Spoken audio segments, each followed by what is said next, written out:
This lesson demonstrates how we can solve quadratic equations using the quadratic formula. The quadratic formula is a method that enables us to solve any type of quadratic equation. It matters not if the equation is factorable or if it is written in the form where the square root property can apply. As long as we have an equation in standard form, ax squared plus bx plus c equals 0, where a is not 0, we can solve the equation by substituting into the formula x equals the opposite of b plus or minus the square root of b squared minus 4ac, all divided by 2a. This formula is derived from completing the square to the standard form of a quadratic equation. For instance, if you divide each term by a and then complete the square by taking half of b over a, which is b over 2a, and squaring it and adding it to each side, and then factoring and applying the square root property, you're actually going to come up with the quadratic formula. I won't take the time to do that in this particular lesson, but if you're interested, please contact me.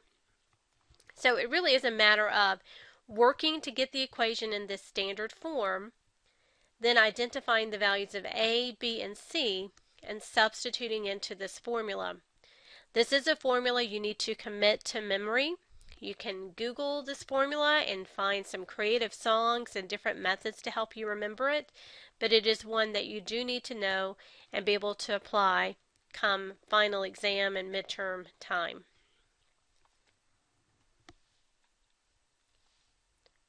The key thing with using the quadratic formula is, as I said, getting the equation in standard form. The equation may require you to do some work to get it in that form. Here's an example. Solve 2x times x minus 3 equals negative 7.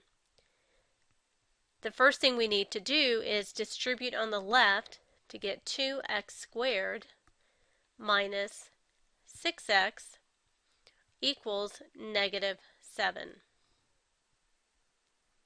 Now in standard form, we have to add 7 to each side to get 2x squared minus 6x plus 7 equals 0. Now we find the value of a, which is 2, b is negative 6, and c is the constant term, or 7. The quadratic formula does not require that the coefficient of x squared be 1. It is okay for that number to be anything other than 0. It does require that the right side of the equation is equal to 0. So again, have to do some work to get it in that standard form.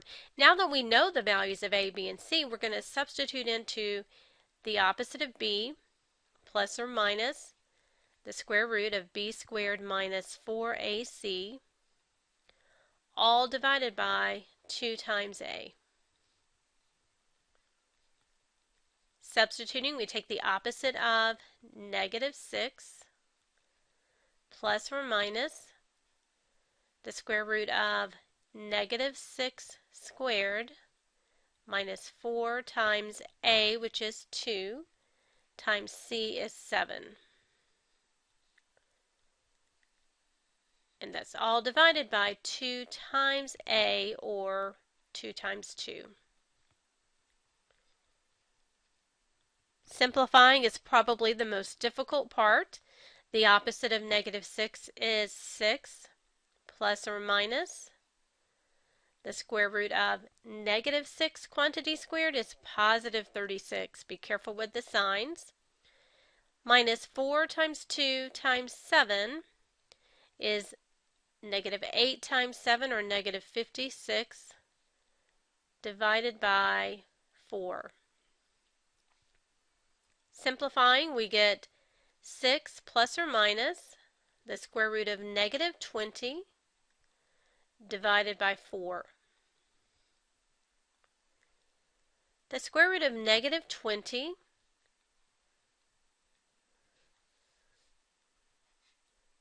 think of that as the square root of negative 4 times 5. The square root of negative 4 is that imaginary unit, I, involved, so we have 2i on the square root of 5.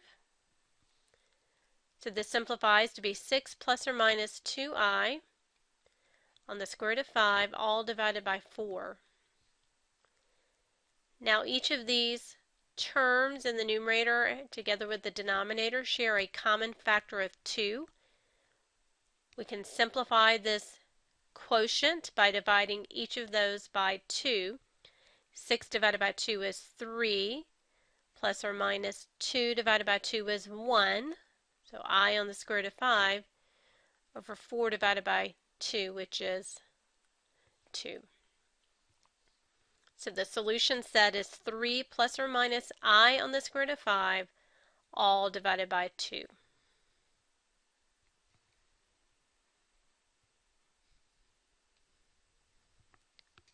Now, I just want to compare this to completing the square so that you can see you'll get the same result. And of course, completing the square is not always the best method to use because you have to have a coefficient of 1 on the x squared. And if you don't, that can introduce fractions if that coefficient of the x term is not even. So once you know the quadratic formula, you can use it to solve any equation. But that concept of completing the square is going to be used later on, so that piece is very important. But let's just say we wanted to solve this with completing the square. We would have to multiply to get 2x squared minus 6x equals negative 7. We need the constant term on the right because we've got to fill in with the number that makes that a perfect square, so we won't add the 7 over, but we do need a 1 on the x squared, which requires us to divide by 2.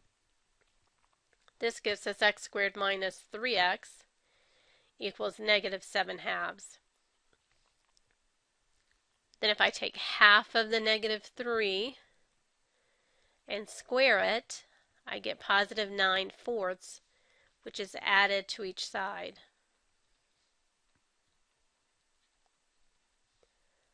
The left side factors as x minus 3 halves squared. Negative 7 halves plus 9/4, we have a common denominator of 4, which is negative 14/4 plus 9/4, or negative 5/4. Applying the square root property gives us x minus 3 halves equals plus or minus the square root of negative 5/4.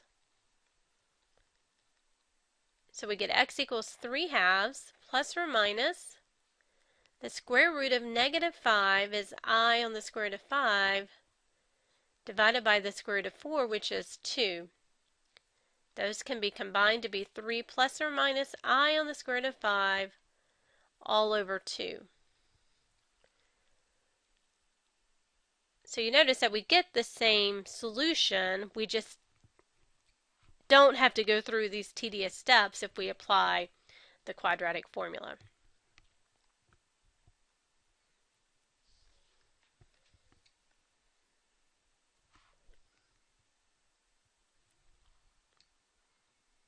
Within this lesson, I want to talk about another part to the quadratic formula, and that is called the discriminant.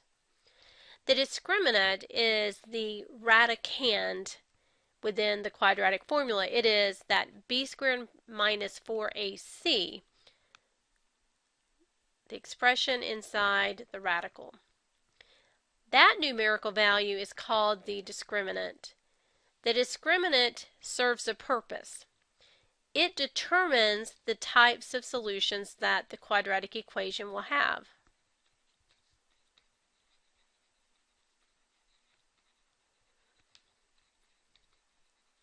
And if you recall, we talked about the degree of a quadratic equation is 2. That tells us there are 2 solutions of the quadratic equation. The discriminant then just tells us what types of numbers those will be. It turns out that we can get either 2 real solutions,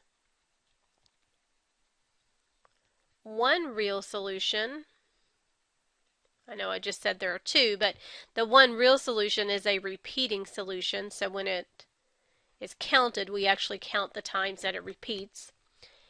And then the last type is actually two imaginary solutions.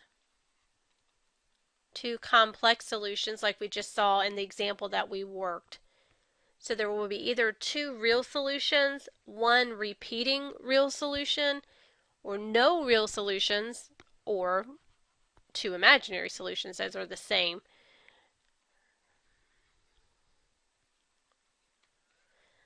Well, so how can this discriminant help us with that? The discriminant is just a number.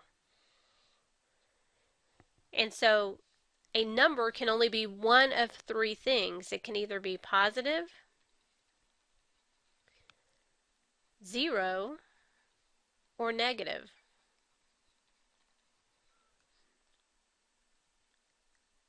If I take the square root of a positive number, that is a real number, right? That's something I can put on a real number line. The square root of 25, for instance, is 5. The square root of 2 is 1.414. So the square root of any positive number yields a real value. Because we have the plus or minus that square root, that's where we get the two different solutions. So a positive discriminant is going to correlate to the two real solutions. If the discriminant is 0, well, the square root of 0 is just simply 0. So when we add or subtract 0, we're not changing the value of the number. So that's why we get just then one real solution for that case. And then lastly, if the discriminant is negative, we just talked about this case, that the discriminant of a negative number is an imaginary number because we have the value I, right? The square root of -1 is I. So if we have plus or minus the square root of a negative number, that's going to dictate that we have two imaginary solutions. Don't make this any more difficult than it needs to be. That's really all you're looking at is what is the value of the discriminant? Is it positive, 0, or negative? Depending on those three types, you will know how many solutions and what types of solutions you will have to the equation.